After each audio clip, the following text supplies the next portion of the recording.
Welcome to Itihas Lok. નમસ્કાર મિત્રો, ઇતિહાસ લોકમાં ફરી વખત આપનું હાર્દિક સ્વાગત છે।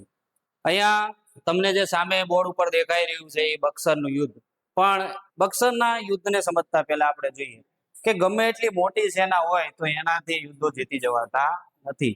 યુદ્ધ જીતવા માટે બુદ્ધિ હોવી જરૂરી છે। મોટી સેના હોવાથી યુદ્ધ જીતી જવાતું નથી। એ આપણને આ યુદ્ધની અંદર એ વાત આપણને શીખવા મળશે।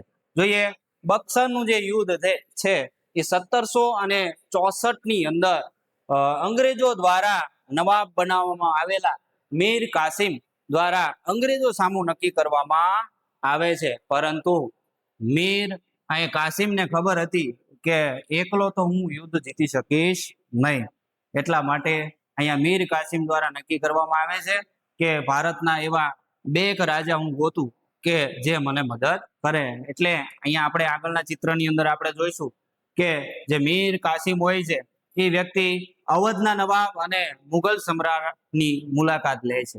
અહીંયા મુલાકાત લીધા પછી જણાવે છે કે ભાઈ અંગ્રેજોએ મને રાજા તો બનાવ્યો છે પણ કેટલા દિવસ રહેવા દે નક્કી નથી, એટલે જો તમે મને મદદ કરશો તો અહીંયા અંગ્રેજોને આપણે અહીંથી બહાર કાઢી શકશું। એટલે અવધના નવાબ અને મુઘલ સમ્રાટ દ્વારા ઘણો બધો વિચાર કરવામાં આવે છે અને વિચાર કર્યા પછી એની સેના અહીંયા એક કરવામાં આવે, એટલે કે ત્રણેય રાજાઓની જે સેના છે એ મળી અને અહીંયા આપણને કહેવામાં આવે છે કે ત્રણેય રાજાઓની જે સેના છે એ અહીંયા 50,000ની સેના હોય છે।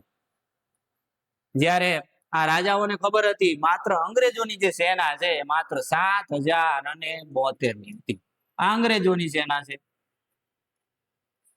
અને આ ત્રણ રાજાઓની સેના।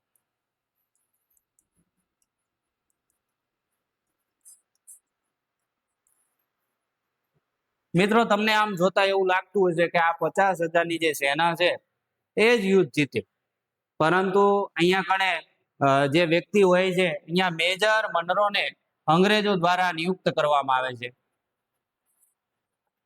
અને અંગ્રેજો દ્વારા એવું કહેવામાં આવે છે કે જ્યારે ઓલા ત્રણ રાજાઓ અહીંયા યુદ્ધ કરવા આવે ત્યારે અહીંયા તારી પાસે માત્ર 7,072ની સેના છે, યુદ્ધ આપણે જ જીતવા જોઈએ। એટલે મેજર મનરો કહે છે કઈ વાંધો નહીં, યુદ્ધ આપણે જ જીતશું। એટલે સૌ પ્રથમ તો રાજાઓને તો એવું જ હતું કે આપણે અંગ્રેજોને હરાવી દઈશું, પરંતુ આ મેજર જે મનરો છે એ આગળ જતા અહીંયા તમે યુદ્ધનું જે લોકેશન છે એ જોઈ શકશો કે યુદ્ધ જે છે એ બે પહાડીઓ વચ્ચે અહીંયા કણે તમને દેખાતું હશે કે બે પહાડીઓ વચ્ચે ના મેદાનની અંદર થવાનું હતું। એટલે મિત્રો જોઈ શકશો કે અહીંયા મેજર મનરોએ આગલા દિવસે આ પહાડી વિસ્તારો ઉપર નાની નાની તોપો મૂકી દીધી, ઉપરાંત કેટલુંક સૈન્યને પણ અહીંયા રાખ્યું। બે પહાડીઓ ઉપર તોપો મૂકી દીધી કે જ્યારે ભારતની સેના એટલે કે ત્રણેય રાજાઓની સેના આપણી સાથે યુદ્ધ કરવા આવે ત્યારે તોપ ગોળાનો વરસાદ એમની ઉપર કરવાનો હતો। એટલે હાથીને આગળ રાખશું, મેજર મનરો એવો વિચાર કર્યો, અને ઘોડાને પણ આગળ રાખશું અને હું પોતે પાછળથી તમારા આખા યુદ્ધનું સંચાલન કરીશ। જેમ જેમ હાથી આગળ વધશે તેમ હાથીના પગ નીચે ઘણી બધી સેનાઓ પણ આવી જશે અને શરૂઆત થાય છે એવું કે યુદ્ધ શરૂ થાય છે અને હાથી દ્વારા જ ભારતની ઘણી બધી સેનાને નષ્ટ કરવામાં આવે છે। ઉપરથી બને છે એવું કે ઉપરથી ભારતના સૈન્યને ખબર હોતી નથી, પહાડી ઉપરથી તોપગોળાનો વરસાદ થાય છે, જેની અંદર પણ ઘણી બધી ભારતની જે સૈન્ય હોય છે એને નુકસાન થાય છે, ઘણા બધા લોકોના એની અંદર મૃત્યુ થાય છે।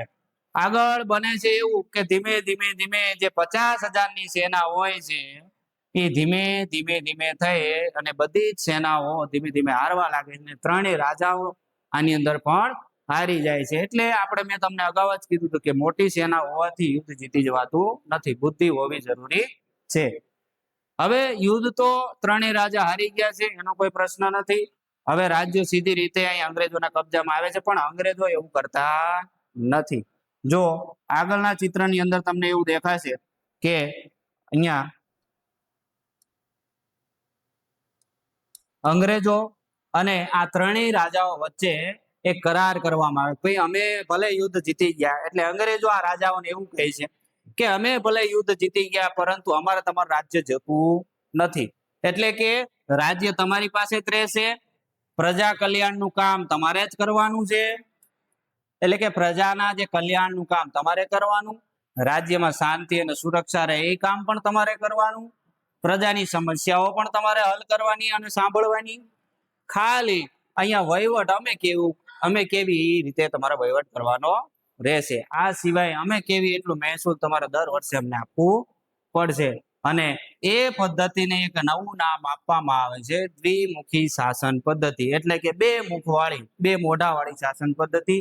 એટલે કે રાજાઓ પ્રજાનું સંચાલન કરશે, એના પ્રશ્નો સાંભળશે અને અંગ્રેજો કે એ રીતે રાજ્યમાં વહીવટ થશે. એટલે એક મુખ રાજાનું અને બીજું મુખ અંગ્રેજોનું, જેને આપણે ઇતિહાસમાં દ્વિમુખી શાસન પદ્ધતિ તરીકે ઓળખીએ છીએ. અહીંયા આપણે બક્સરનું યુદ્ધ પૂર્ણ થાય છે.